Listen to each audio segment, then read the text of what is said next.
Hi, everyone. Welcome, and thank you for joining us for tonight's Snowshoe and Ski Touring Clinic. I'm Sarah Gorecki, and I'm the Publishing Officer at the Colorado Mountain Club. This evening, we have CMC Press authors Alan Apt and Kay Turnbaugh, who will share tips for how to get into snowshoeing and ski touring, as well as places to go along the Front Range.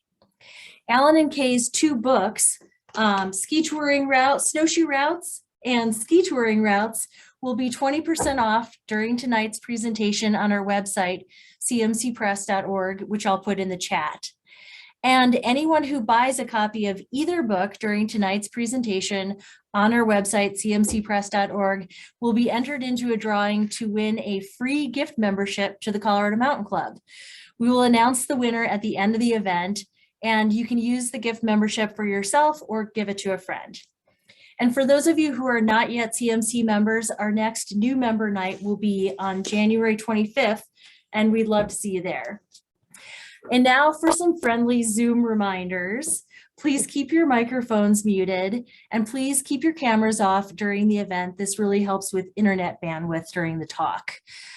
Just as a reminder, this session is being recorded, and please ask all of your questions in the chat box as we go. We'll take a few questions as we go, and there will also be a Q&A at the end, so we'll save a bunch of questions for the end.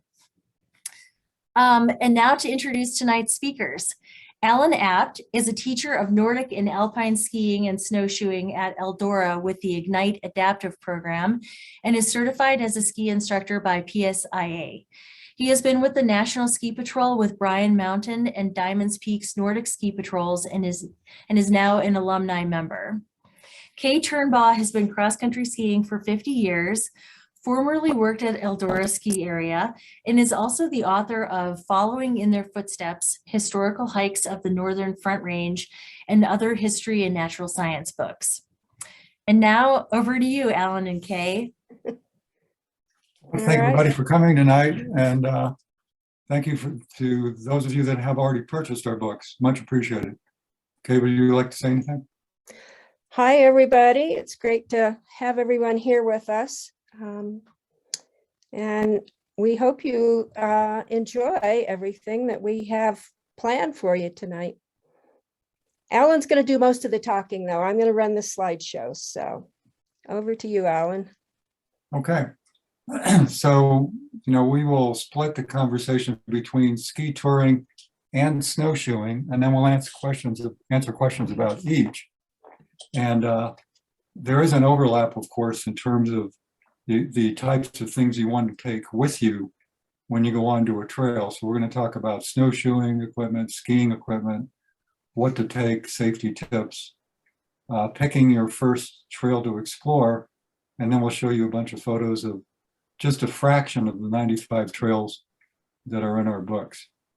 So let's start with equipment.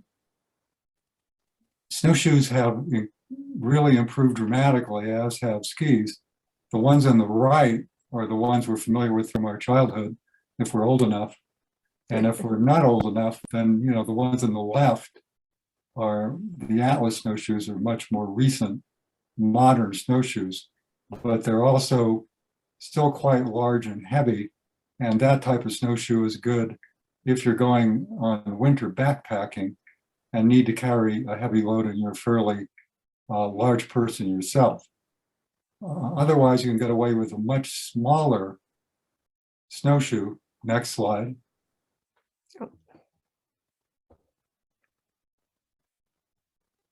This is my personal favorite. It's the MSR snowshoe. I like it because it's small, lightweight, and has a lot of extra claws on the bottom for gripping the snow, and in particular along the sides. And it's not a tube snowshoe, which tends to slide out if you're traversing across a steep side slope. The key thing about renting or buying snowshoes is you want to make sure that you can get them on or off in the store. And that way you can get them on or off on the trail. And you want to make sure that your foot is positioned well. Somebody asked what model this is. This is the real basic model.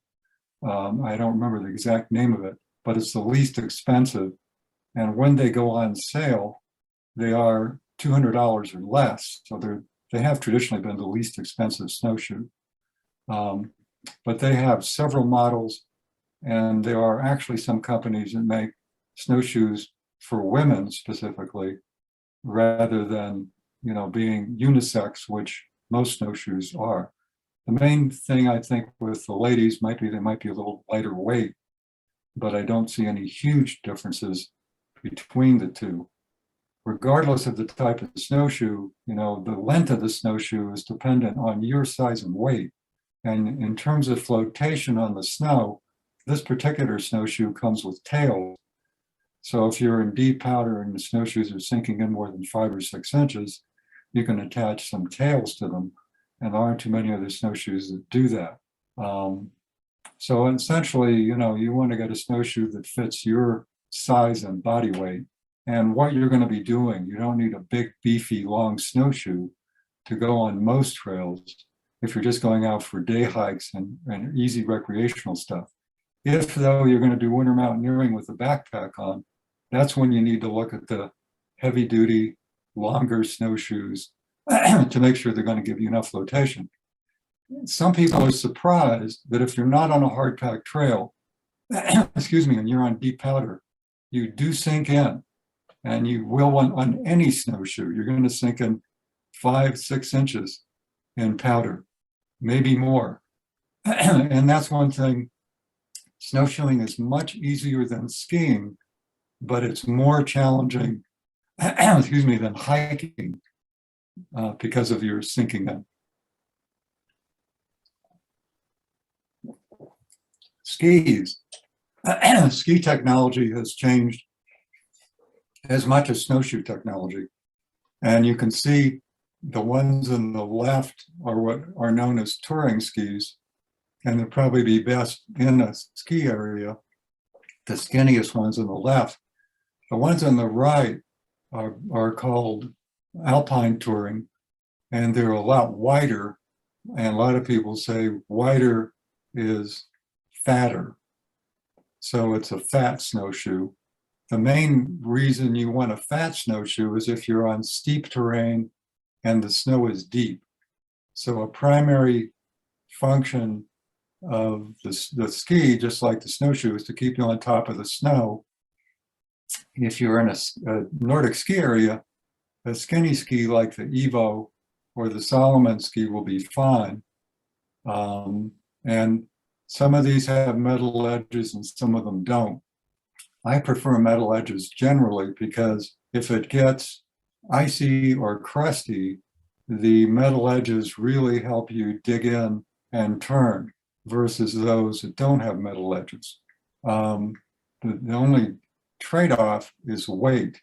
Those with metal edges are slightly heavier than those that are not. So the main rule of thumb here is if you're going steep and deep, you want a fatter, wider snowshoe.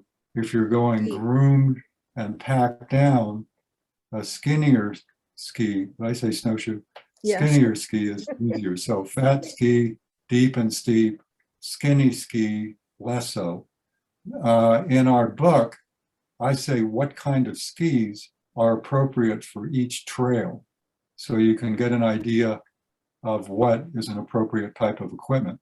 You know, those of you that have been doing this for a long time and are really good Nordic skiers, you can probably ski on anything with your old 3-pin Nordic skis. For mere mortals who are just starting or haven't been at it as long, it's easier if you have somewhat wider skis to go into the backcountry. And the real skinny, lightest skis work great in groomed Nordic areas. And in the case of skiing, what I always advise people is get a lesson. Go to a Nordic ski area like Eldora, Devil's Thumb, Snow Mountain Ranch, and get a lesson to start off with. One of the other issues with skis is, do you want to wax them? The waxable ski is the one on the right, or do you not want to mess with wax and just use what's known as a pattern ski with climbing patterns like the one on the left? It used to be that there was a huge difference between the pattern ski and the waxable ski in terms of glide. You know, you could climb better with wax, you could glide better with wax. Today's technology, the pattern skis have gotten much better at climbing and gliding and are very comparable to waxable skis.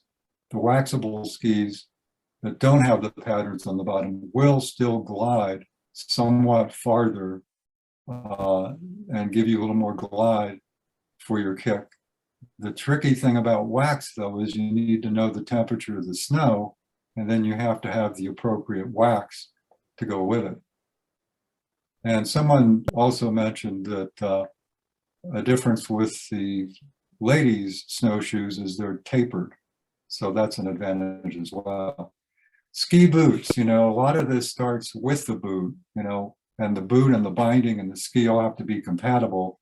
But the ski touring boot on the left is actually a little bit bigger and beefier than the ones you would use in a ski area, in a Nordic ski area.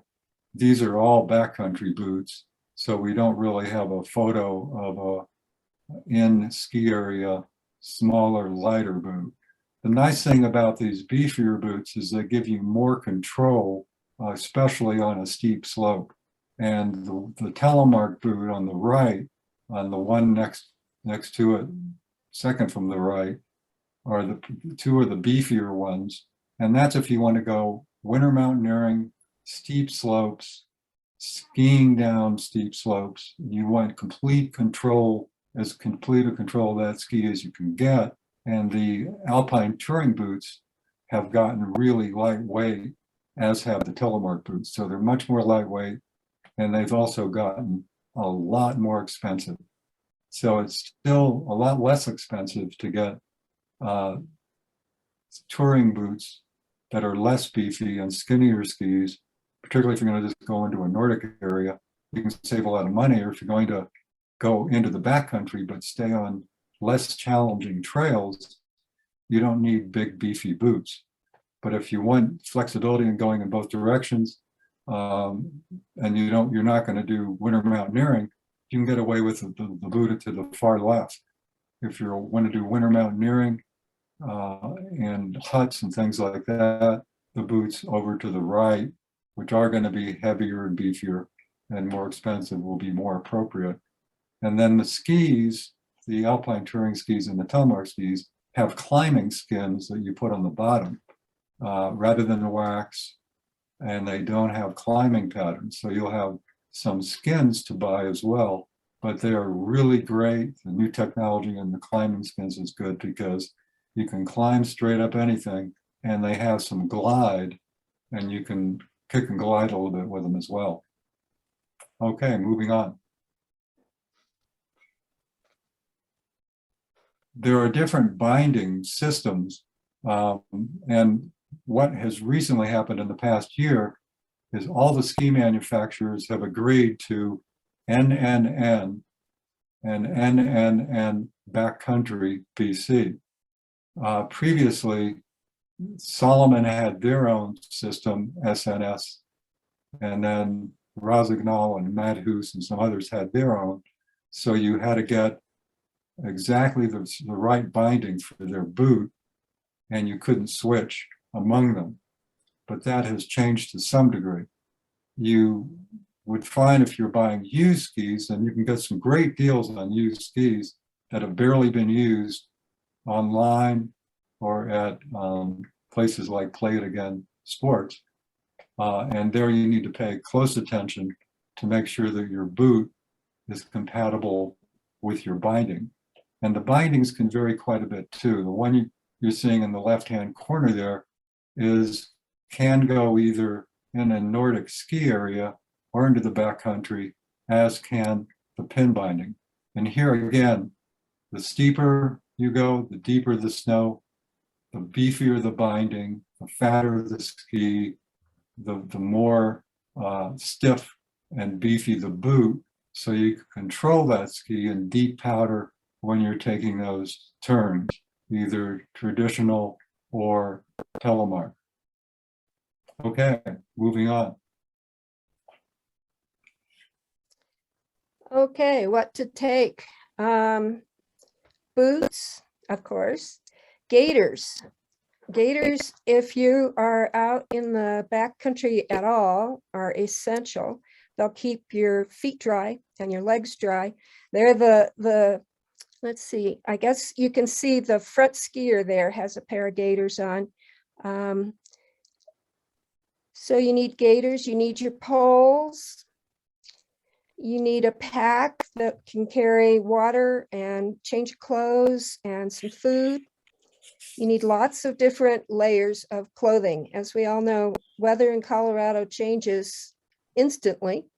And it's great to be able to stash something if you're too hot in your pack, or to pull something out if you need it. And don't forget to add a nice warm extra hat in there. If you're cold, the best thing you can always do is to put on a hat.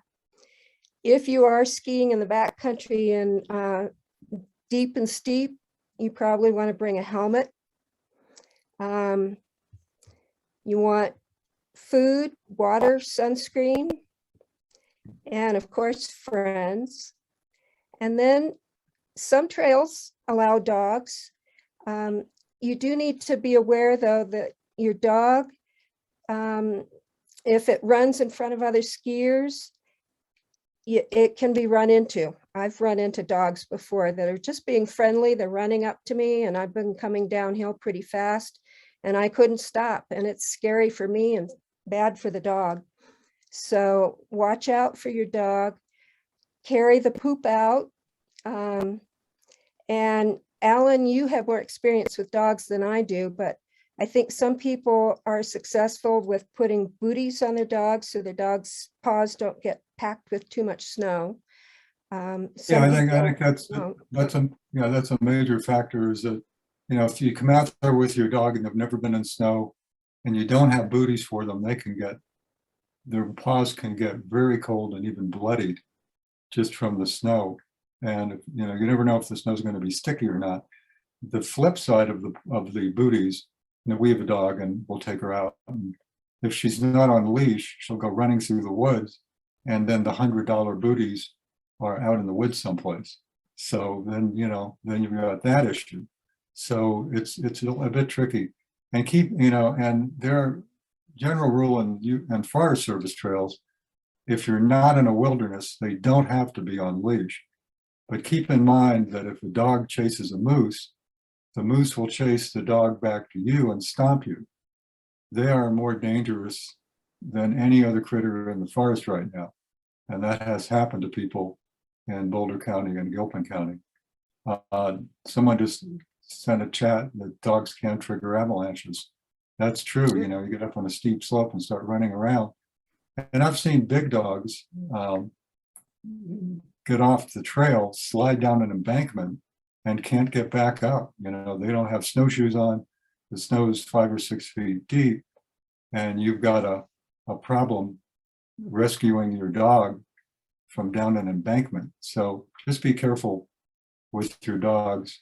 Another thing about poles, I like to take poles for snowshoeing as well as skiing.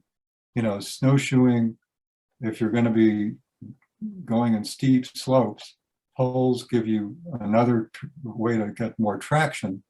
And they're particularly great if you're going to be running downhill in snowshoes, simulating like being on skis. And someone just said there's products for dog paws. Yeah, there are things, salves and things of that nature you can put on their paws to help protect them. Emergency gear, if you're going to be winter mountaineering, the way I was trained with ski patrol was, if you're going to be out over 11,000 feet and you're trying to climb a mountain that's 12 to 14,000 feet in the winter, have the emergency gear so you can spend the night. You need at least a bivy sack, preferably a sleeping bag, you know, a down jacket, you know, your down gloves, etc. The other thing that if you wear glasses, prescription glasses, they're going to get frosted. It's good to get some goggles you can put over those glasses to keep them from getting frosted. So I really think that having that really helps. And, and as Kay said, have that pack with you because you may end up having to carry your skis or your snowshoes if you get into a rocky section of dirt. And there's lots of those right now because of all the wind we've had. I think we can go to the next slide. Oh, This is on Flat Top Mountain a few years ago, and I was going up it with a friend and my snowshoes, and we ended up about halfway up Flat Top in Rocky Mountain National Park, and it was about a quarter of a mile of dirt and rocks. And I didn't want to damage my MSR snowshoes, so I was glad I had a pack where I could attach my snowshoes to my pack, and I didn't have to carry them. So be prepared to have to carry your skis or snowshoes, particularly if you're going up around tree line, and the mountain slopes frequently get blown free of snow completely when you're trying to summit. Okay. Next slide. Okay, snowshoeing techniques. The thing about snowshoes is when you're going uphill, you kind of want to be up on your toes. And you can see my friend Bernd in the red snowshoes is up on his toes. Toby, I'm sure, will be. So you're going uphill, you're up on your toes. You're going downhill, you lean back on your heels. And someone asked, how do you attach the snowshoes to your pack? And I had straps on the side of my snowshoe that allowed me to do that. Some packs don't have those attachment straps. And I also, if I'm backcountry skiing, try to get a pack where my ski will fit into a side strap so I can carry the skis in the pack. So uphill on your toes, downhill on your heels. So always switch back, it's a lot easier. Although with snowshoes, you can go straight uphill just like you can on skis with skins. And those of you that are snowboarders, you have your split boards. You'll want to put some skins in the bottom of those to go uphill.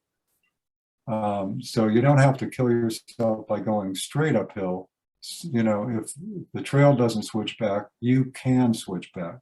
I've always enjoyed getting off. Somebody said bungees are a good way to secure them. That's a great suggestion, either primarily snowshoes. If it's deep powder and you're pretty sure there aren't any hidden rocks and stumps and logs, you can get off the trail on the powder and jog slowly downhill, going switchbacking back and forth. And you have poles with you, you're less likely to do a face plant, and you can have a lot of fun. And remember, you're going to be leaning back a bit on your heels. The other thing about snowshoes is don't back up. It's the surest way to fall. So you go off the trail into the trees to water a tree, if you know what I mean. And then you decide, I want to go back on the trail. I'll just back right up. Don't do it. Circle around, because snowshoes don't work well in reverse. That's also true of skis to some degree. Make sure you can get around those trees without taking your skis off. Because if you take your skis or snowshoes off in the middle of the winter, you're going to sink up to your waist. And then you're really going to have some issues. So just be cautious. Okay, moving on. So what if you do fall? Falling's not a big deal. What I do when I'm teaching my students, first thing we learn is falling down and getting up. And that's again where a pole comes in. Poles come in real handy. What Bernd can do is take his ski poles, his snowshoeing poles, put them under his arm, under his hand, and push up on the poles to stand up. If you don't do that, your arm can sink in up to your neck in the deep snow, and it's really hard to get up. So try to get up with your snowshoes and skis on your feet. And if you absolutely cannot do it, get your feet under you and push up from the side with your poles. If that doesn't work, worst case, take off a ski. Can you use regular trekking poles? You can up to a point. It's better to have those that you can put a thicker basket on, because your pole is going to sink down into the deep snow and maybe not touch the ground if it's a trekking pole with a small basket. Okay, moving on.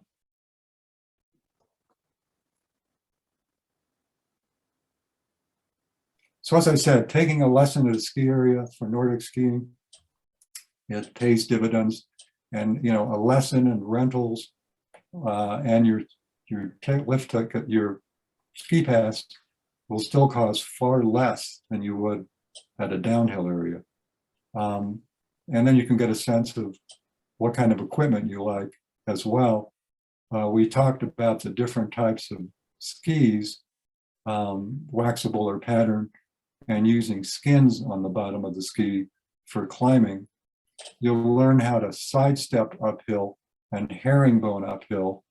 And, going downhill is, of course, the primary challenge. You want to be able to slow and stop. And a visual that we try to tell our students is, imagine a piece of pizza and getting your skis in that shape. You want the toes of your skis pointing at each other, and then put your knees together, and that will help you break in what's known as a wedge.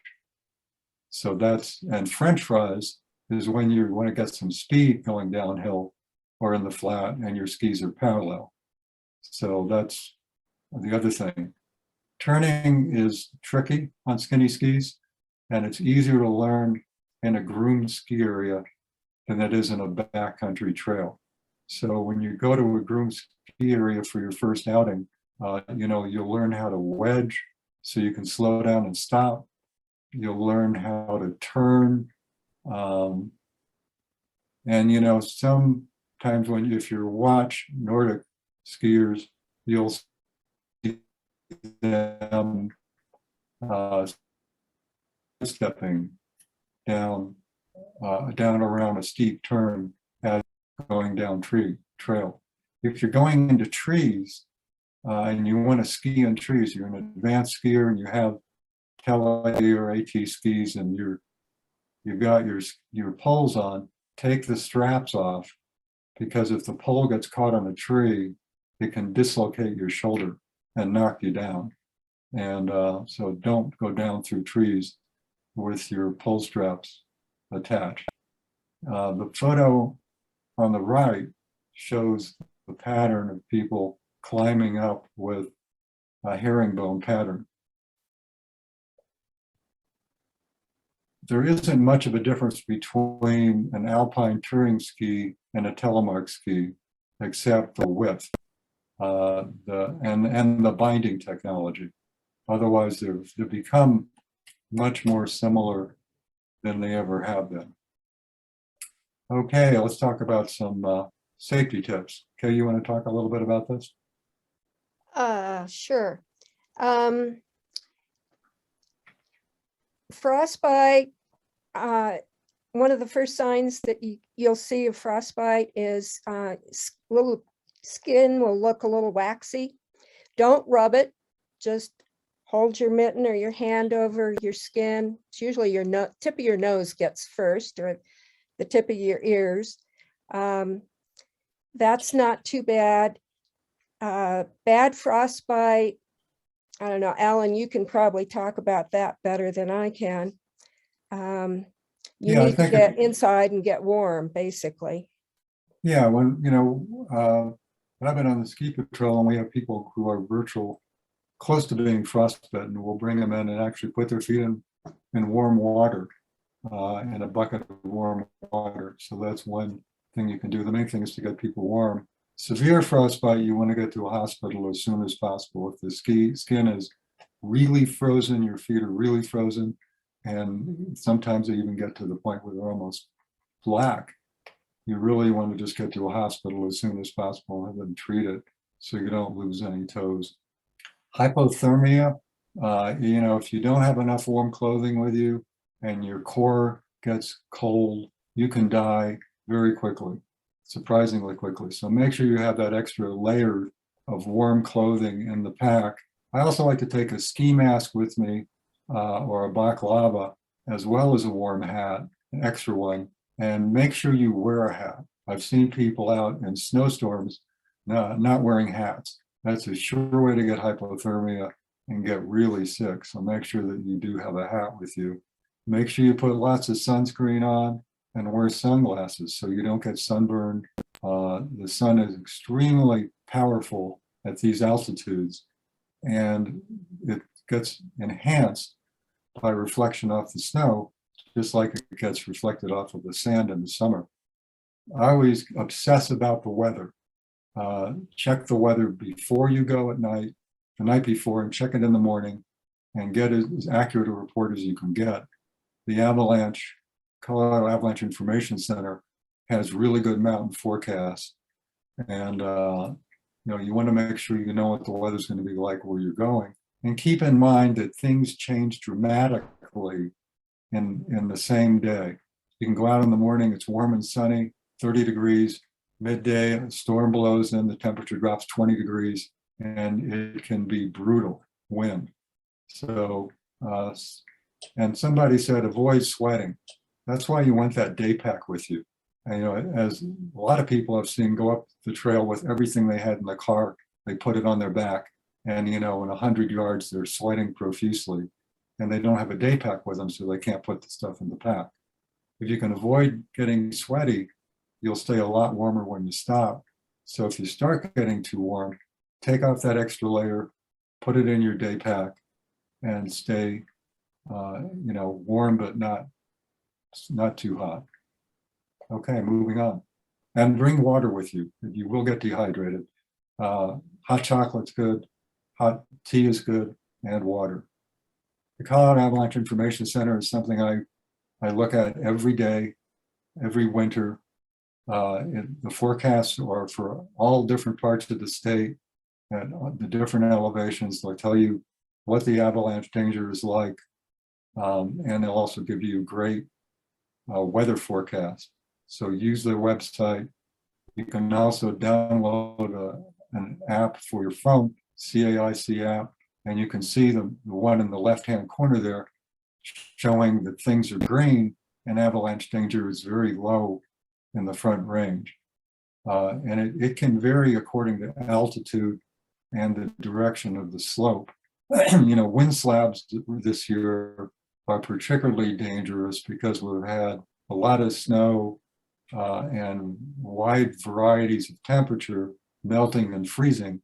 So it may not look dangerous, but people have been triggering slides above them from below because of these wind slabs. So we have avalanche danger levels for each trail in the book, so you can get an idea. And typically, if you're below tree line, you're safer. But avalanches, it's all about slope angle, and you get above 20 degrees, 25-degree slope angle, and you are getting into the sweet spot for avalanches. So when there's high avalanche danger, I don't go above 20 degrees, and I rarely do in general. CalTopo is a nice free downloadable app, and you can see on that map of that particular terrain where you're going on that day, the highlighted reddish parts are where the avalanche terrain is. So you can pick a trail where there isn't any. And Colorado Treks is a good phone app as well for backcountry maps. Kay did a fantastic job on the maps in our book. And you can get stuff online as well. Gaia GPS has some free features, and then some things they want you to pay for. I think GPS units and phones work real well if the batteries don't die, and the batteries have gotten a lot better. And if you're going to use your phone for navigation, take a backup battery pack so it doesn't die on you. And a paper map. Taking a regular hard copy map Yeah. doesn't hurt a thing. It's a good low-tech solution if you get in an area where your GPS isn't working, and it's very likely that you won't be getting a phone signal in most of our backcountry ski and snowshoeing areas. So there are some great online avalanche awareness courses available for free at the Colorado Avalanche Information Center and elsewhere. If you do want to go winter mountaineering, I think it's essential that you take an avalanche course and get a certification.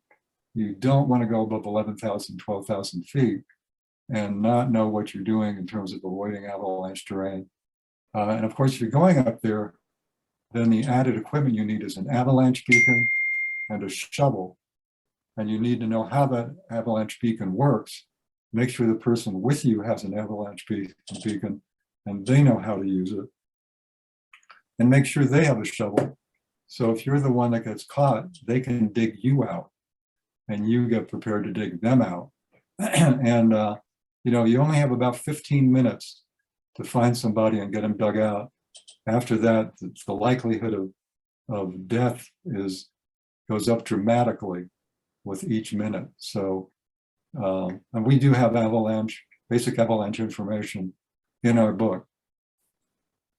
Okay, picking your first adventure. Fortunately, most of the trails in our book do not have significant avalanche danger, and you can avoid it quite easily. And so I think that's one thing you want to think about. And it's all about, you know, altitude and slope angle. So if you want to know where's the good snow, early in the season, it's high. The higher you go, the better the snowpack. So the ski season has gotten shorter at both ends, and the snow line is going up higher and higher. So there were things in the book I wrote in 2000, Trails, that I took out of my recent books because there isn't enough snow most of the time.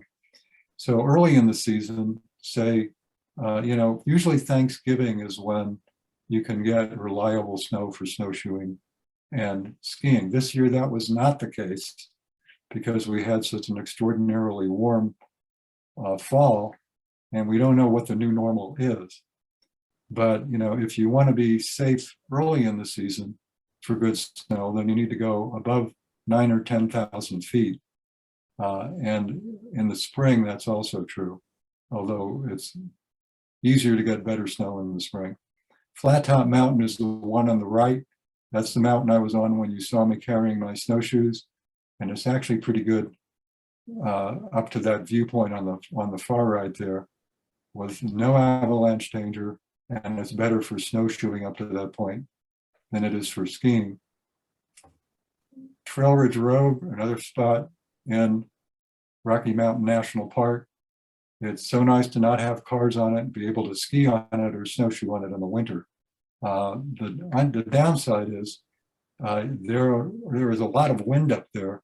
So the likelihood of having part of the road being snow-free is good, but you can still carry your snowshoes or skis for short distances and get a really spectacular ski next to the Mummy Mountain Range on Trail Ridge Road.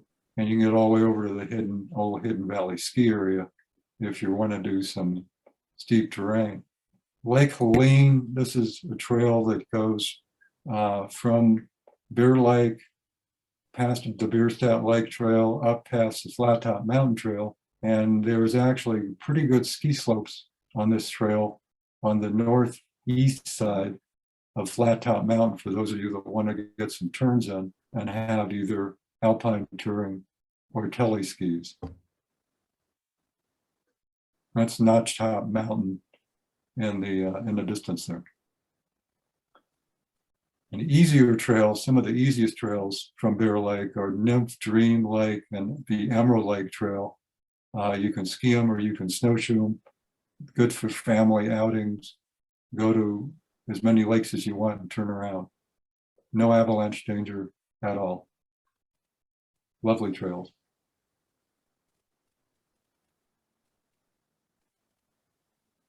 Sprague Lake, one of the easiest trails in Rocky Mountain National Park. You can circumnavigate the lake. It's only about a mile to get around it. And any kind of ski will do, or you can snowshoe it. Don't go out on the lake surface. Great place to take kids. And you can connect up with skis and snowshoes over to Glacier Gorge Campground, which is closed in the winter.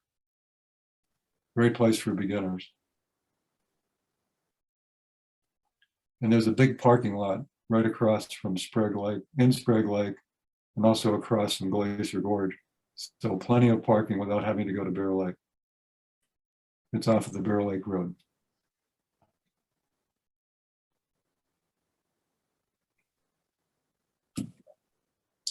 The lock, that's Scottish for lake, really spectacular scenery. You can see this snowshoer has her skis on her pack because she didn't really need them.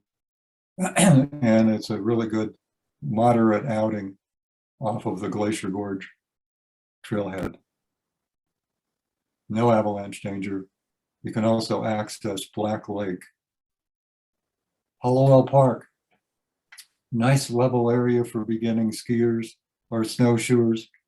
You can go as far as you like, including up that hillside and all the way over to Cub Lake if you're really ambitious. But if you're not, just do a nice easy out and back with great views of Longs Peak.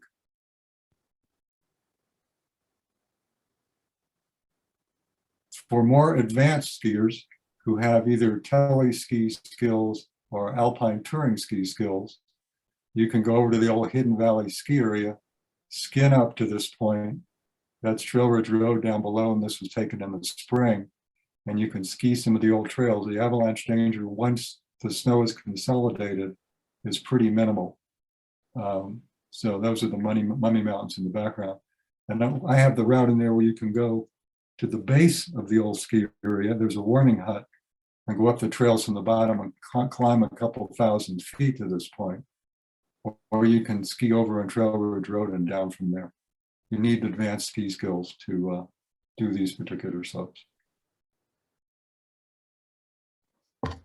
Beaver Reservoir, this is north of Ward, north of Brainerd Lake, and it's an access point to what's known as Coney Flats. Spectacular views, great place to go for snowshoeing or cross-country skiing, no avalanche danger.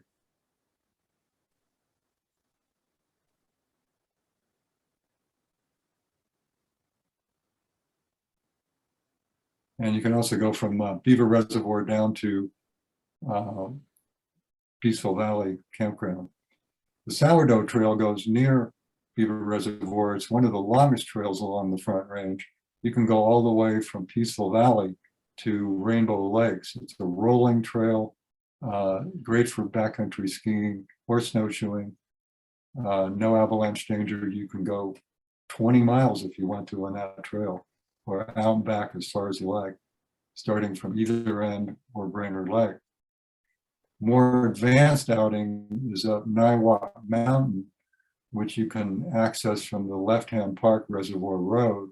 And the nice thing about the Niwot Mountain Ridge, if you want to get some really spectacular views, you don't have to go to the summit. You can just get off the left-hand Reservoir Road trail, go about 100 yards, and you get some spectacular views of the Indian Peaks. You need a good snowfall and not a lot of wind to do that. Brainerd Lake Trails, this is the summer entry station, which is closed in the winter, and you park in the winter trailhead parking lot. And then there are snowshoe trails, ski trails, and of course you can snowshoe or ski on Brainerd Lake Road itself. If you're a beginner, that's a great place to go, is Brainerd Lake Road. You'll have lots of company, including dogs and people. This fellow has his dog with him, and it looks like he has his son or daughter with him in a sled. And he's gone the 2 miles from the trailhead out to Brainerd Lake. You can go another mile around the lake and then back for about a 5-mile round trip outing on Brainerd Lake Road. Nice, mellow, easy thing. Left-hand Park Reservoir Road is quite a bit steeper. You gain about 800 feet to get up to the reservoir, but you have some real spectacular views up there, and that's the access point for Niwot Mountain. And then you also can come back down on the snowshoe trail. You can go to Brainerd Lake, or you can come down on the CMC ski trail. Lots of options from this particular road, but it is a moderate climb. This requires, almost 3 miles just to get to the trailhead, and then another couple of miles to get to this viewpoint above Blue Lake with Toll Mountain on the right, Pawnee Peak on the left. It's a lot easier when the Colorado Mountain Club cabin is available and you can spend the night there and then ski out. I don't think the cabin's available this year because of COVID. But if you're ambitious, you know, you can do this trek on skinny or medium width skis. Just be prepared for a 7-mile outing. This is the south end of the Sourdough Trail off of Rainbow Lakes Road. Nice big parking lot, rolling trail, intermediate ski trail. Any level of snowshoer can do the Sourdough Trail. You will get a pretty good workout because it is like a roller coaster. Rainbow Lakes Road, great place for beginning skiers or snowshoers. It's a road that goes to the Rainbow Lakes campground in the summer. So you can go about 4 miles one way, 8 miles round trip, or anything short of that. Kay and I were out there with her husband, Bill, last weekend, and we were able to get about 1.5 miles before the wind had blown off the snow and it got rocky, but it was a nice kick and glide ski on the way back. There were skiers and snowshoers out there. So it's a nice winter adventure that's not particularly life-threatening. Mount Audubon is one of the summits. I have several summits in the book. You can see that near the summit, I had to take my snowshoes off because it was too rocky, and you sure as heck couldn't ski it. The best skiing on Audubon is much lower slopes, not far from the trailhead. You can get some fairly gentle slopes that don't have any avalanche danger and get in some nice telemark turns with your AT skis or tele skis. Or you can just take your skinny skis and go up. I think this is a trail that we really want AT or tele. You don't want to try it on skinny skis, and you can snowshoe generally all the way to the summit, or you may have to carry your skis at times, carry your snowshoes or your skis at times because of the wind.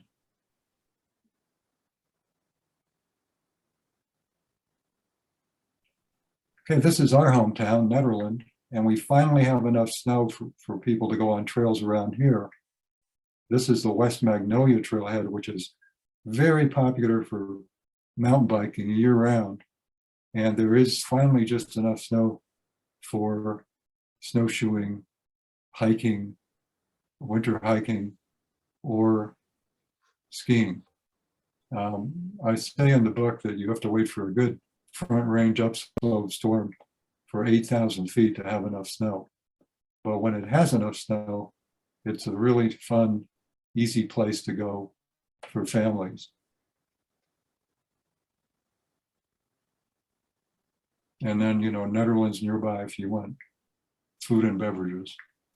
Caribou Ranch Open Space, which is a little bit north of Nederland, is also a great place for cross-country skiing or snowshoeing in the winter. Very popular place on the weekends.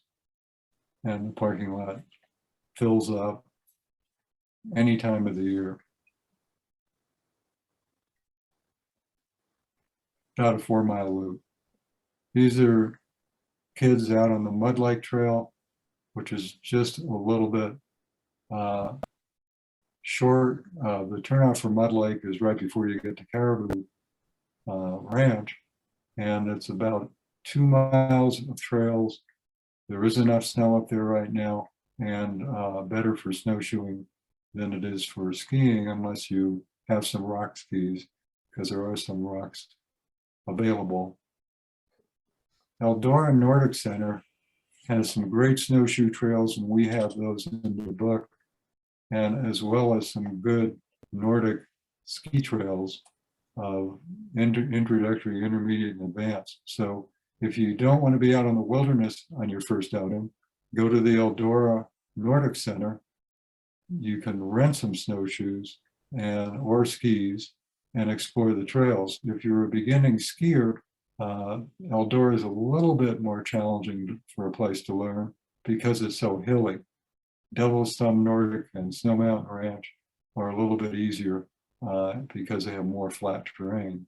But there are places, there's a place called the Stadium where you can do some pretty easy loops, even at Eldora.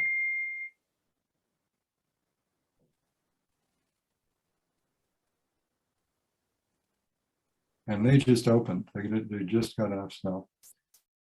Caribou Townsite, not to be confused with Caribou Ranch.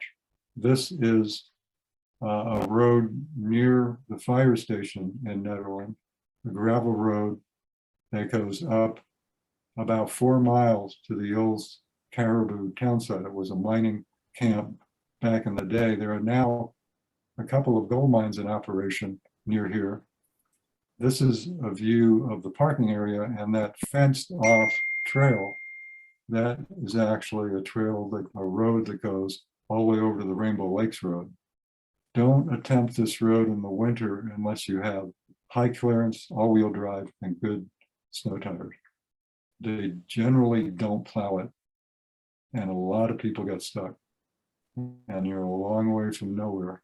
But there are some lovely trails, both for touring, and that slope in the distance is actually above the Anchor Mine, where a lot of people, you can go skiing and alpine touring or teleskis on those steep slopes, and the avalanche danger is minimal, and the ski touring routes are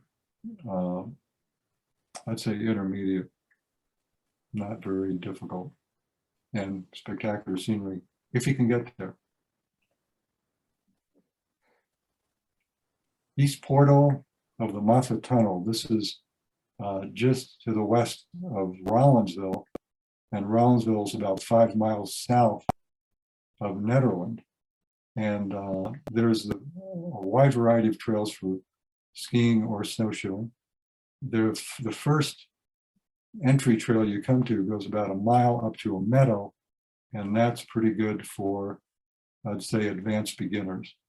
The terrain here really isn't that suitable for absolute beginners on skis, but it's fine for beginners on snowshoes. Good place for a family outing. You will encounter a lot of people and a fair number of dogs too.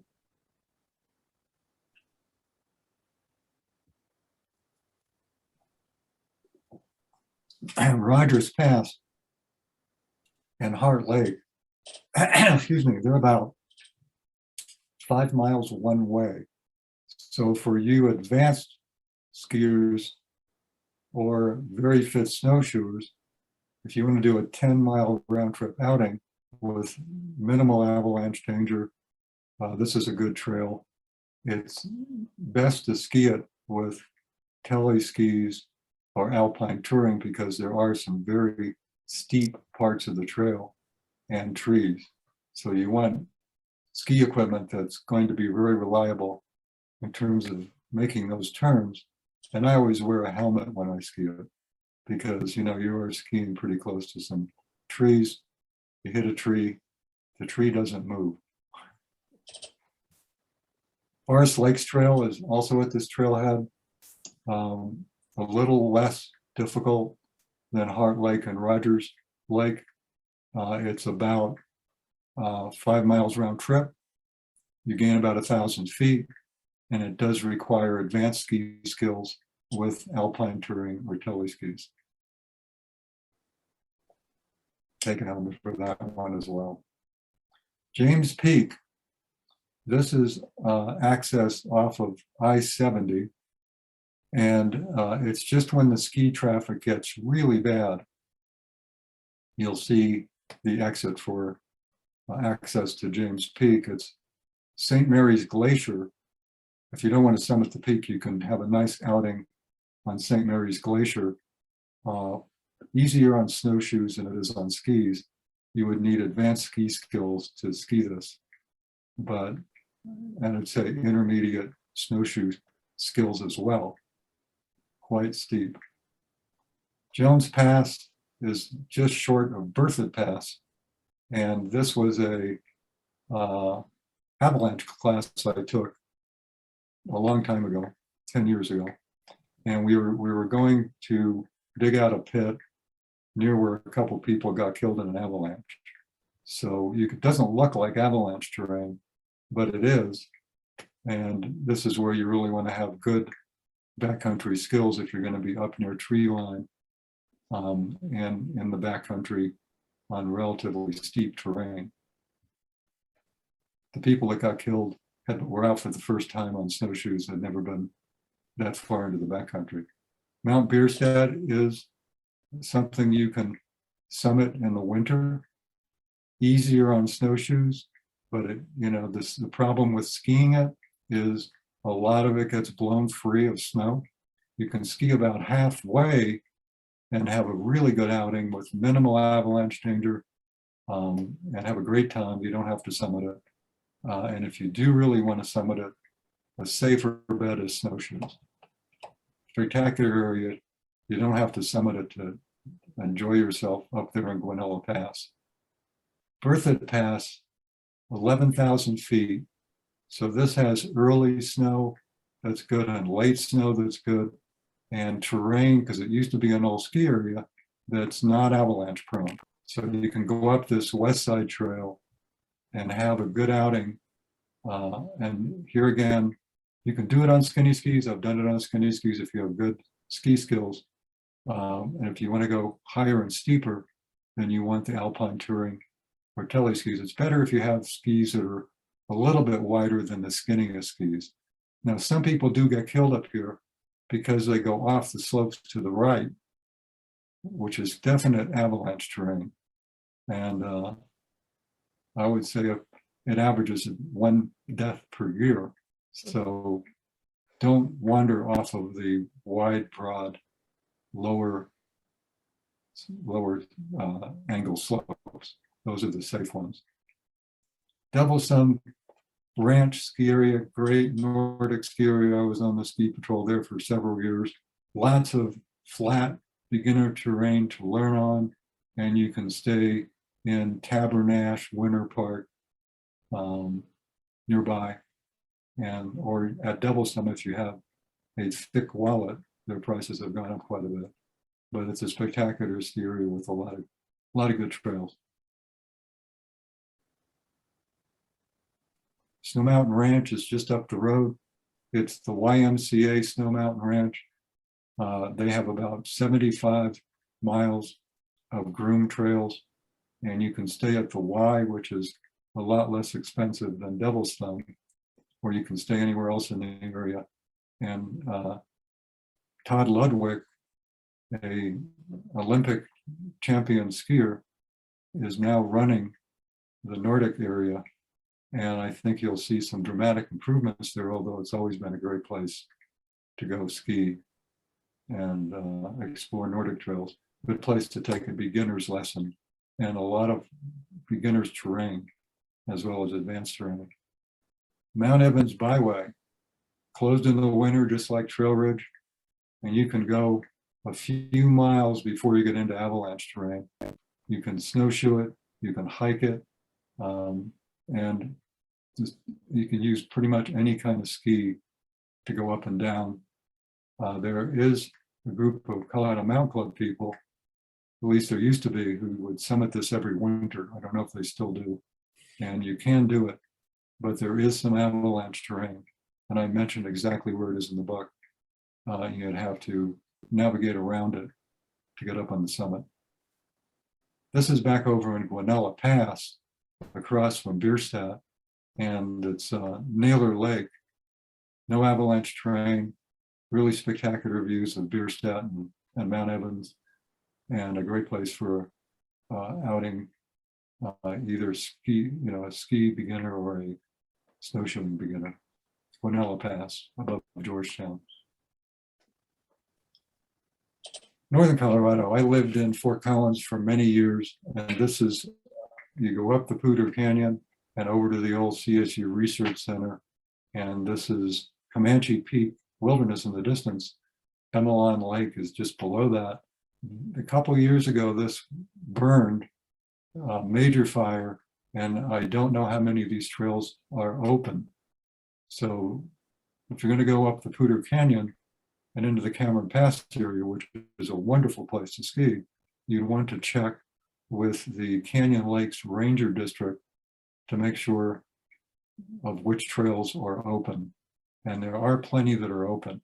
Michigan Lakes Trail is a good, relatively easy outing. No avalanche danger, great for skiing or snowshoeing. It's just the other side of Cameron Pass. So you drive to Fort Collins. It's an hour and a half to get to the pass, one way.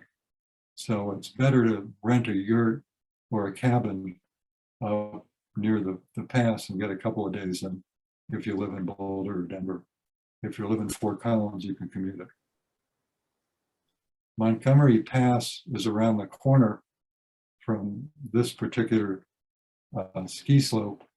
I've never known it to avalanche, and it's a great place to ski up to and get a couple laps in.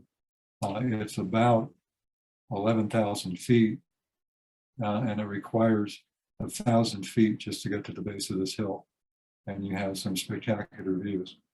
So advanced terrain up near Cameron Pass. Off to the left is the Diamond Peaks area, which is very dangerous, and I don't recommend it. Somebody just died there this year in an avalanche. Rabbit Ears Pass is backcountry skier heaven. They have about 3 or 4 feet of fresh snow. And if you've never been, it's a great place to go cross country and backcountry skiing. You can use any kind of skis for these trails. You don't really need anything beyond skinny skis unless you're a beginner. Well, actually, if you're a beginner, there are some beginner trails that I highlight in the book where you need minimal skills and minimal equipment. And then there are more advanced slopes as well, where you can take some turns. Okay, down Highway 285, Kenosha Pass, south of Denver. Great place to go for skiing or snowshoeing. It does get very popular on the weekends, and you can hit the Colorado Trail and go as far as you want, east or west, on skis or snowshoes. Get away from the crowds at Kenosha Pass, have a wonderful outing, and have some great views of the Mosquito Range. This is Tennessee Pass near Leadville.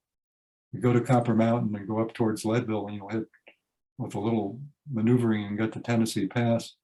Lots of easy ski and snowshoe trails up on Tennessee Pass. And you can stay in that garden spot of Leadville, which is undiscovered. And it's a lot less expensive than Aspen, that's just over the hill. And you also have a little downhill ski area here, Ski Cooper, with a nice backcountry slope next to it. Over by Fairplay, the Boreas Pass Road is a great place to ski. And you can go about 3 miles before you get into avalanche terrain. The other end of Boreas Pass is over in Breckenridge. And some people ski the whole length of it. And there's a cabin, a yurt, not a yurt, a hut in the middle that you can rent, 10th Mountain Division hut, and spend the night if you want to. Or, Fairplay is actually a fun place to stay, old hotel, lots of bed and breakfast, and there's lots of great skiing or snowshoeing around there.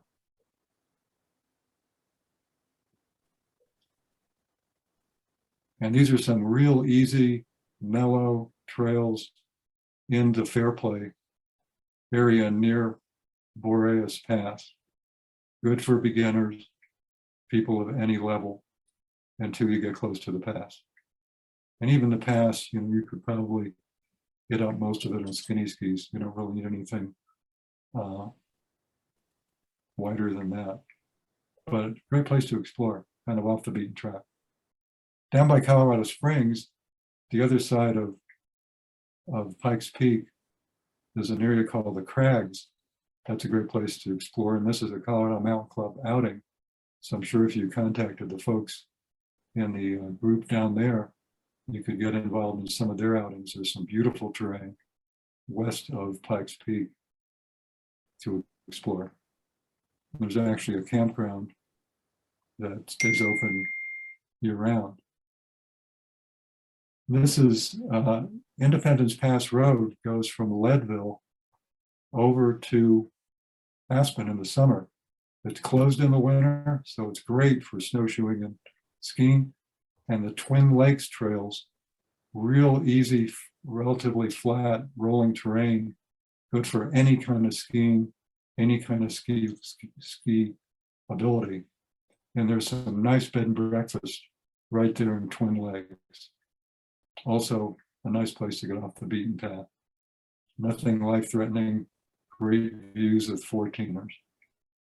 So there are a lot more trails in the book that we haven't covered. As I said, there are 95. We only covered a fraction of them because we don't want to put you to sleep earlier than necessary. But anyway, thanks a lot for coming, and now we'll answer any questions that you might have. And I think Sarah probably wants to remind you of the book deals. Sure. Thanks, everyone. Thanks for that great presentation, Alan and Kay. So Alan and Kay's two books, Snowshoe Routes and Ski Touring Routes, are 20% off at cmcpress.org. And after we do the Q&A, we'll announce the winner. Anyone who buys one or both of the books on cmcpress.org during tonight's event will be entered into a drawing to win a free gift membership to the Colorado Mountain Club. So let's take a little bit of Q&A. If anyone has a question that they want answered, please go ahead and put it in the chat again. I think we got most of them, but I actually saw someone with a really good suggestion. It's one that I usually make, but I don't have my compass in my hand. A really key piece of equipment is a compass. You know, you want to know which direction you're going when you leave that trailhead and you're leaving your car. Because if a whiteout happens and you know when you left your car you were going north, then you know you can look at your compass that if you go south, you're likely going to run into the road in your car. So I do think a compass is a real essential piece of equipment. My watch has a compass on it. It doesn't work as well, and my phone has a compass on it, but a compass works better. So a real important piece of equipment. So thanks for reminding me about that. And we had a question about trail etiquette,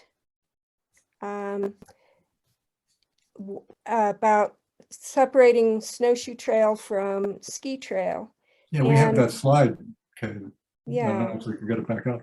Yeah, I think it's a really good idea to do that because when I first wrote my snowshoeing book, you know, I hadn't written a ski touring book. I had a lot of angry backcountry skiers saying, you've shown all these snowshoers my favorite trails, and now they're stomping all over my ski tracks.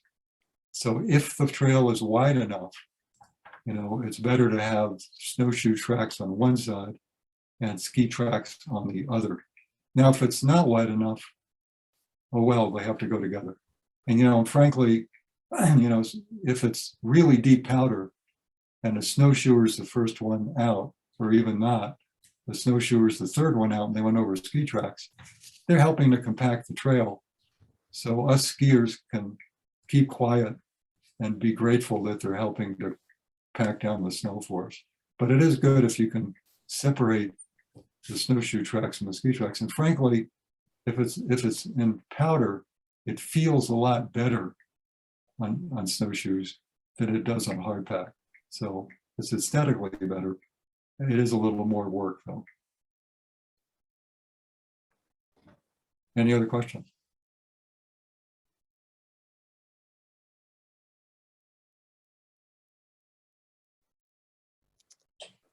I didn't see, I think we've answered all of them.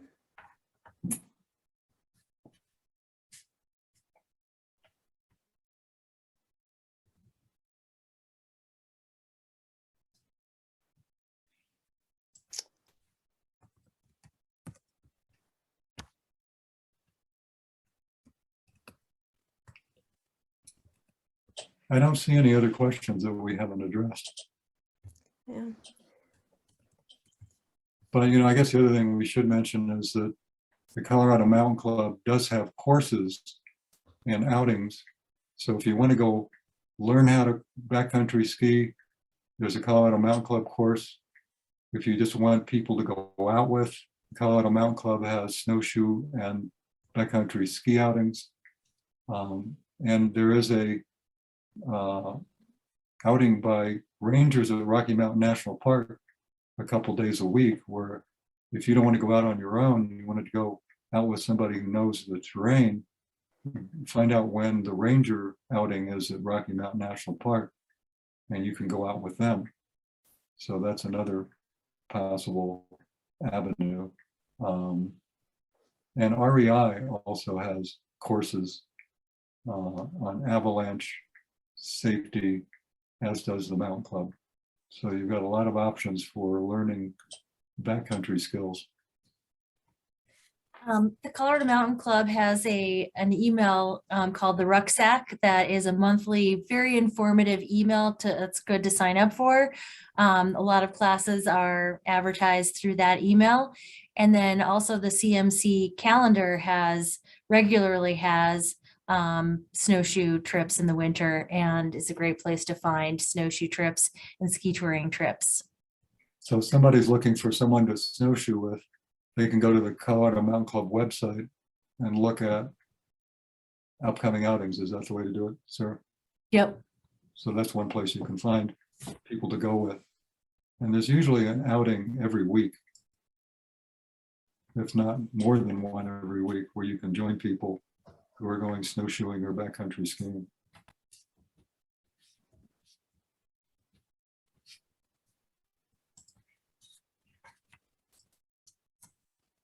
Okay, well, wonderful. I think it's time to do the drawing. We'll do the drawing real quick here. I'm literally going to draw a name out of this bowl. And We can't see tonight's you, Sarah. winner is Emma Harver. So Emma, I will go ahead and mail the gift membership card to you. Thank you so much, everyone, for attending tonight. And thank you so much, Alan and Kay, for all that great information. I can't wait to get out there and get my snowshoes on and get out on one of those winter trails. Yeah, there's plenty of snow, so get your hand warmers and your foot warmers and your canteen or thermos full of hot chocolate or tea and head on out there. Yeah. See you out there. Thanks very much for hosting us, Sarah. Thanks. Thanks, Everybody have a good everyone. evening. See you on the trails. Take care. Bye.